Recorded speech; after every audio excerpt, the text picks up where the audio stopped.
Hello, and welcome. As your wellness guide, my most important goal is to help you navigate your health journey with clarity and confidence. Today, we are tackling a critical topic, one that quietly affects millions of seniors: the common medications that might be silently harming your brain. Many of us over 60 take over-the-counter or prescription drugs daily, trusting they are perfectly safe. But what if the very pill you take for allergies, for sleep, or for bladder control was scientifically linked to memory loss, persistent brain fog, and even a significantly higher risk of dementia? This isn't meant to cause fear, but to bring awareness. Today, we are uncovering the 5 worst categories of these medications. The information we discuss could be the most important step you take in protecting your cognitive health for years to come. The medications we're focusing on belong to a large class called anticholinergics. This is a technical term, but the concept is very simple. These drugs work by blocking a vital brain chemical, or neurotransmitter, called acetylcholine. You can think of acetylcholine as your brain's memory messenger. It is absolutely essential for learning, forming new memories, and retrieving old ones.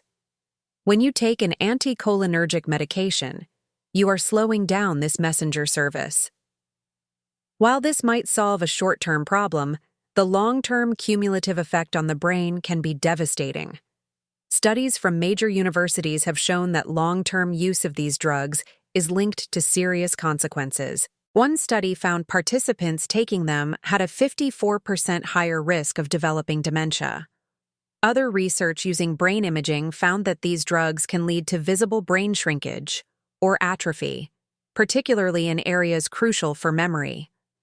This damage essentially accelerates cognitive aging, making a person's brain function as if it were 10 or 15 years older than their chronological age. So, let's look at the 5 main categories where you will find these drugs. First, and perhaps the most common, are first-generation antihistamines.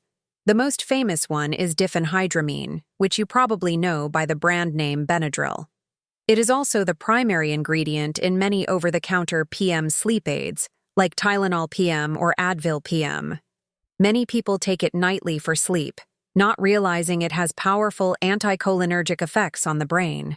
If you use this for allergies, a much safer alternative is a second-generation antihistamine, like loratadine, Claritin, or cetirizine, Zyrtec, which have minimal brain effects. For sleep, we will discuss natural, brain-safe alternatives in just a moment. Second, are medications for overactive bladder. Drugs like oxybutynin, brand name Ditropan, and tolterodine, Detrol, are prescribed very commonly to older adults. Unfortunately, they carry some of the strongest anticholinergic warnings. This is a classic case of an immediate symptom being treated, while the long-term cognitive risk is often ignored by the prescribing doctor. If you take these, it is vital to speak with your urologist about non-anticholinergic alternatives, such as mirabegron, or exploring behavioral modifications and pelvic floor therapy, which can be very effective. Third, are certain types of older antidepressants, specifically tricyclic antidepressants, or TCAs. A common one still used is amitriptyline. While they are less common for depression now, they are still widely prescribed for other conditions like chronic pain, migraines, and insomnia. If you are on one of these medications, safer alternatives like SSRIs or SNRIs exist that do not have this strong anticholinergic burden. This is a crucial conversation to have with your doctor. Fourth, are some common medications for vertigo and nausea. The drug meclizine, often sold as Antivert or Bonine, is frequently used for dizziness and motion sickness.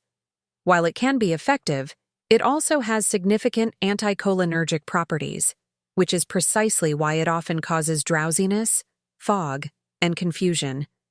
If you experience chronic dizziness, it is far better to find the root cause than to rely on a medication that could be impairing your cognition.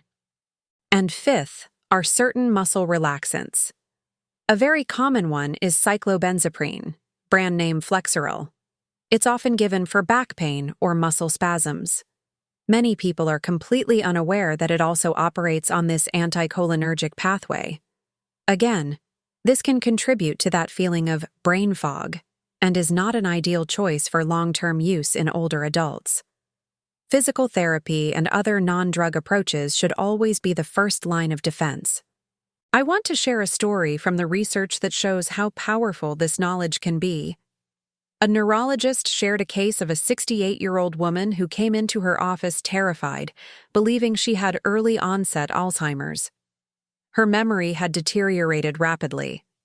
After reviewing her full medical history, the doctor discovered she was taking an antihistamine, like Benadryl, every night for sleep, and an overactive bladder medication, 2 strong anticholinergics.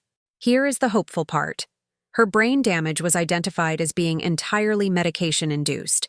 They worked with her to slowly and safely taper off those drugs. They switched her to brain-safe alternatives, such as magnesium and melatonin for sleep, and behavioral therapy for her bladder.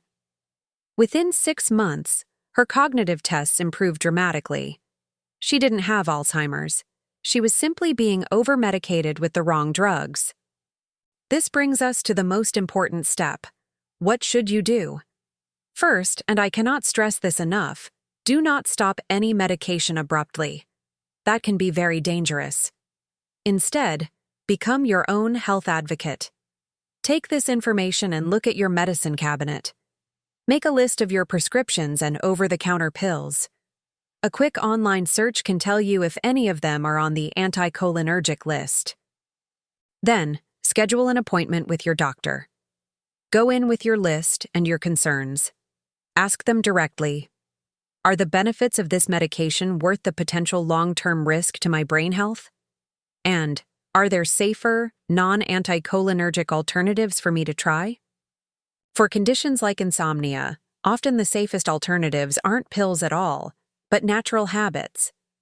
Things like improving your sleep hygiene, managing light exposure, and natural supplements like magnesium or melatonin can be life-changing without the dangerous side effects.